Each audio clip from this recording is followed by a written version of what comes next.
Hey everybody, Matt Williams Golf. Welcome back to the channel.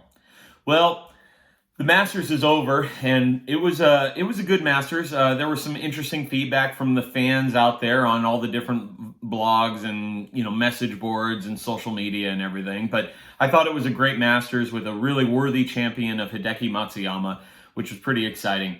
There was one little kind of bummer to it. When you look at all of the top 20 ranked players in the world, only, as I recall, 2 of them finished in the top 10, and that being Xander Schauffele and Tony Finau. So I think sometimes these majors, particularly the Masters, are a little bit more compelling when some of the bigger names are really competing on the last day on Sunday. But outside of that, as always, the Masters did not disappoint, and it was a really fun week of golf.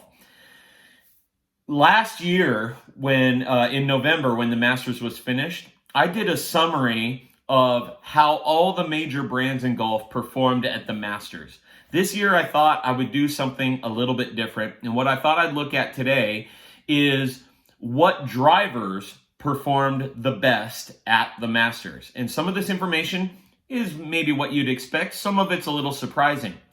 But when we're all out there looking for new clubs, I think it's possible that a lot of fans and a lot of amateur golfers will go off of what the best brands appear to be in the professional ranks as well, and that will weigh in a little bit on their buying decision as they're looking at buying their next new or used driver.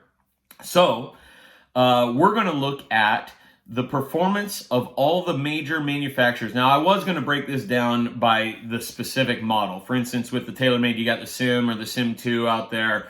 With Ping, some guys are gaming the G425, some are, the LST, some are gaming the G425 Max, some are hitting still the G410, so I was going to break it down by the specific model, but that got really watered down, and so I switched gears as I was doing all of my analysis, and I decided to just do it by the major brands, by the manufacturers themselves: Callaway, Titleist, TaylorMade, Ping, you name it.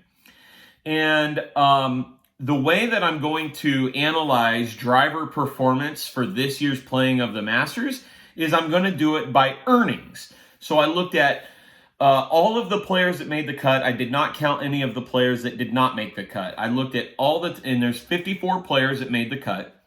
And I looked at all of the drivers that they were hitting and how much money they earned based on where they placed in the Masters. And so going off of accumulated earnings for this year's playing of the Masters, that's how we'll rank how all of the drivers performed in this year's Masters. So we've got a number of slides here that we're going to look at. The first one that I want to look at is the total earnings for each of the driver manufacturers. So as we look at this, in total earnings, Titleist brought home the prize there at over $3.5 million in total earnings from the players gaming the Titleist drivers. I would say, without a doubt, the most popular driver that was being gamed was the TSI 3. There were some guys gaming the TS2, the TSI 2, the TS3, the TSI 4. So there was a number of different drivers in the Titleist lineup being gamed, but I would say the overwhelming majority of players were gaming the TSI 3. So Titleist comes in at just over $3.5 million. Next, as you can see, is Callaway at almost $2.362 million in earnings from the players gaming the Callaway drivers. Again, the most popular driver, there was a few players gaming the Maverick. The Epic Max was actually used by 1 or 2 players, but overwhelmingly, the players in the Masters gaming Callaway drivers were doing the Callaway Epic Speed Triple Diamond. Which is just a different version of the Callaway Epic Speed. Next was Schwartzel at almost $2.2 million. That's an interesting one because we know that, and in just a second, I'll show you the number of players gaming each driver. Schwartzel had only 2 players in the field that made the cut gaming Schwartzel drivers. One of them was Hideki Matsuyama, who was the winner, who made over $2 million by himself. So you got 2.189, almost 2.2 million. Well, over 2 million of that was one single player. So that does skew it just a little bit. In fourth place, Ping at 1.941, almost $2 million in earnings for players gaming the Ping driver. Same thing with Ping. There were a few players hitting. There was actually one or two gaming the G400. There was a handful gaming the G410. There was even one or two gaming the G425 Max. But the overwhelming majority of players that made the cut and in the field at this year's playing of the Masters were gaming the Ping G425 LST. In fifth place is TaylorMade at $968,741. So just shy of $1 million for players gaming the TaylorMade. Cobra in sixth place at $77,203. And PXG had one player who netted earnings of $27,140. So when we look at the total earnings from each manufacturer, that's how they ranked. I don't think that's the appropriate way to rank them, though, because they all had different numbers of players in the field. So what I want to look at is what the average earnings per player was. And before we get there, let's look at the number of players that were gaming each driver. And in first place in the field of the Masters that made the cut, there were 16 players in the field gaming a Ping driver. And that beats everybody, obviously. That's number one. I don't know about you guys, but I was almost a little surprised by that number. So of all the guys that made the cut and were in the final couple of days at the Masters, Ping was the most used driver out on the course. The next place and second place, and this is actually who I expected to be in first place, was Titleist at 14. So 14 players gaming Titleist drivers. In third place was the Callaway at 11. TaylorMade fourth place was 7. Srixon was only 2. So I mentioned that just a few minutes ago. I addressed that. Cobra had 2 guys gaming the drivers. Of course, one of them was Bryson DeChambeau. And then PXG had one guy in the field gaming the PXG driver. So when we take all of the earnings divided by how many players in the field were playing them, that gives us a more, I think, accurate measure of how the drivers performed on average. Now, when we look at this, Srixon is leading the field at 1.094. In fact, they're blowing away the field. I don't want to rip on Srixon. I love Srixon. If you've seen some of my club reviews, I really am a fan of Srixon golf equipment. So I'm not ripping on that. But when you only have 2 players gaming that driver and one of them wins over $2 million, that's going to really skew the average a little bit. And so I think we need to put that in context. So where does it mean Srixon actually ranks in this list? I don't know how you can actually draw an accurate conclusion from that. So the 2 players gaming those were obviously the winner, Hideki Matsuyama, and then Shane Lowry, who finished, I don't know, he was probably around the top 20 or so. So when you only have 2 players, though, that game a club and one of them wins, it's just hard to really compare that to the rest of the field. So where I really draw some interesting data is when I look at the rest of the remaining manufacturers. So in second place was Titleist, averaging almost 251,000 average earnings for the players gaming the Titleist drivers. Callaway in third place at 214, I'll call it $215,000 average earnings per player. So Titleist and Callaway obviously performed very, very, very well. TaylorMade. And I'm going to circle back to some comments on TaylorMade. They were at 138,392. Ping, even though Ping had the most players in the field gaming a Ping driver, they came in at 5th place there, or kind of with an asterisk, 4th place, if you will. $121,353 average earnings per player gaming a Ping driver. So that is interesting to look at when you say, well, all right, more guys in the field were playing Ping drivers, but they didn't perform as well as the folks, say, gaming the Titleist or Callaway drivers. So very, very interesting little thought there. Cobra 38,602 and PXG with the one player that generated just over 27,000 in earnings. So what are our takeaways? Well, if you go by how professionals are playing, first of all, what club they're playing, and how they're performing with the equipment in an event like the Masters, which is a very true test of equipment and certainly of the player's skill too. We shouldn't take that out of the equation. But if you're just looking at it strictly from the equipment, which my channel is mostly about equipment, when we look at it that way, I think it's easy to say that Titleist performed the absolute best. Now, take that. I don't know what to do with that Srixon number there, but outside of that, and the winner was Gaming Srixon, obviously, that shouldn't be ignored. But generally speaking, there were the second most players in the field playing Titleist drivers, and except for the Srixon, because of Hideki, they performed the best in the field. And then second was Callaway, which had the third most players in the field. Let me rephrase that. Callaway had the third most players in the field, gaming a Callaway driver, and it performed kind of the second best, if you will. Let's talk about TaylorMade for a few minutes. And this is an interesting one for me because I'm a huge TaylorMade fan. Huge TaylorMade fan. I have a lot of bias. Majority of the clubs in my bag are TaylorMade. My wedges are TaylorMade, my irons are TaylorMade, my hybrids are TaylorMade, and my drivers are TaylorMade. The only two clubs in my bag that are not are my 3-wood, which is a Cobra, and then I've got a Scotty Cameron putter.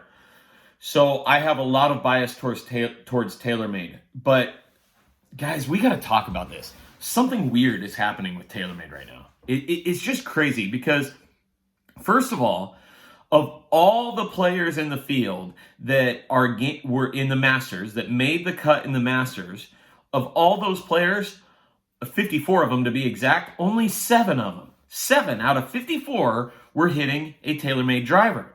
And we have to dive a little bit deeper into that because only a couple of them were hitting the Sim 2. Robert McIntyre was hitting a Sim 2.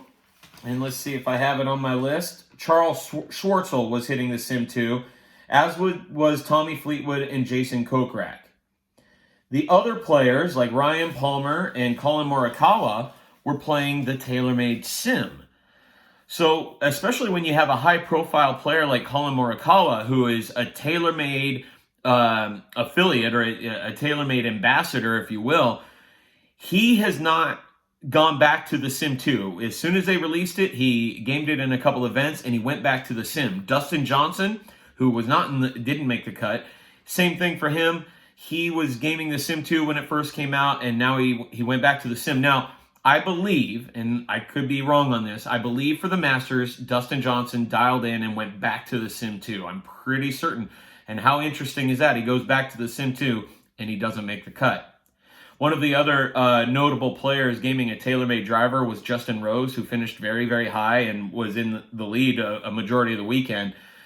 Justin Rose, if you weren't paying attention, was gaming the TaylorMade M1. That is a 6-7-year-old driver from TaylorMade. It came out, I think, in 2015.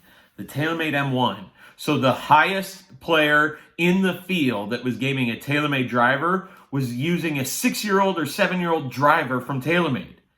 The remaining players were kind of split between, including the most high-profile player. In fact, other than Justin Rose, so actually Robert McIntyre was the next highest finishing guy with a Sim, and he was gaming the Sim 2. The next one was Colin Morikawa, and he was hitting the last year's Sim model, Sim 1, if you will. I just don't think this really bodes well for TaylorMade. Now, do you want to have a knee-jerk reaction to one event? No, but, I mean, let's think about, in this year's Masters, how TaylorMade came out looking. They only had 7 players that made the cut, only about 3 or 4 of which were hitting the newest driver, the Sim 2. The others were hitting the previous model, or even one, as I said, that was 6 years old. The rest of their marquee players weren't in the event or didn't make the cut. Guys like Rory and DJ and Matthew Wolff. We all know that, that Tiger wasn't playing. And in Matthew Wolff's case, I'm just saying he didn't make the cut.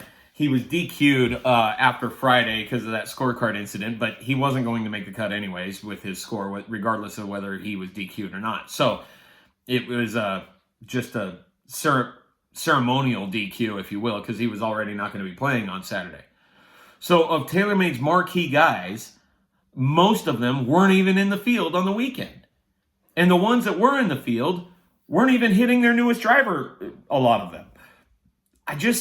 I think this is a really interesting statement on TaylorMade, and I don't necessarily know what to do with it. I certainly don't want to jump to conclusions, but I think it's possible that we can say, now, there's a lot of you,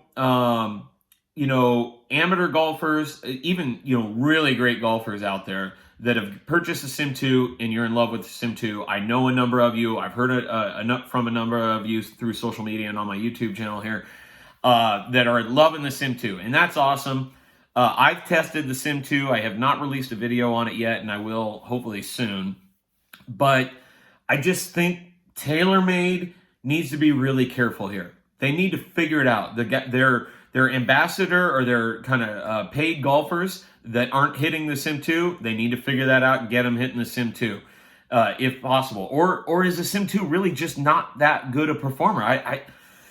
I don't know, but I'm going to tell you right now, based off of what's happened already this year, and particularly and specifically as it relates to this video, the performance the showing that TaylorMade had in this year's playing of the Masters, it's not looking really that great for TaylorMade. Now, I know, and here's what's funny about this. We're doing a video on driver performance at the 2021 playing of the Masters. TaylorMade is known above all else for their drivers. So this is a really interesting time. I think as far as TaylorMade goes, we're kind of at a critical point where they need to figure some things out for their players and with their drivers, and that's just my take, guys. So which ones can we say? I mean, Schwartzel is just this one I don't know how to summarize on there because only 2 players were gaming it, one of them won. So that's a tough one. If we look at the other brands, Titleist was the best performer, pretty clear-cut best performer, with Callaway nipping at its heels. And then I think you got to put Ping. Now, Ping's average earnings per player was a little lower than TaylorMade's, but they had far more players in the field. In fact, the most players in the field at this year's playing of the Masters were playing the Ping. So kudos to Ping. I think the other thing we can look at, too, is Cobra might be in a little trouble. Now, I have done a review, and I've got it on my YouTube channel here, of the Rad Speed driver. I really liked it. I had a good experience with it. It's certainly maybe a contender to still maybe land in my bag, but I think it's interesting that Cobra still hasn't generated a ton of momentum on the PGA Tour. There's not a lot of players gaming that. I'm going to tell you right now, too, guys, there's a lot of non-sponsored golfers out there. If Cobra was indeed the best driver to be gaming, there'd be a lot more players gaming the Cobra driver. They got Bryson DeChambeau, who has been all over the map with what drivers he's using. In fact, when he won, he was using a driver that was, 4 or 5 years old, as I recall.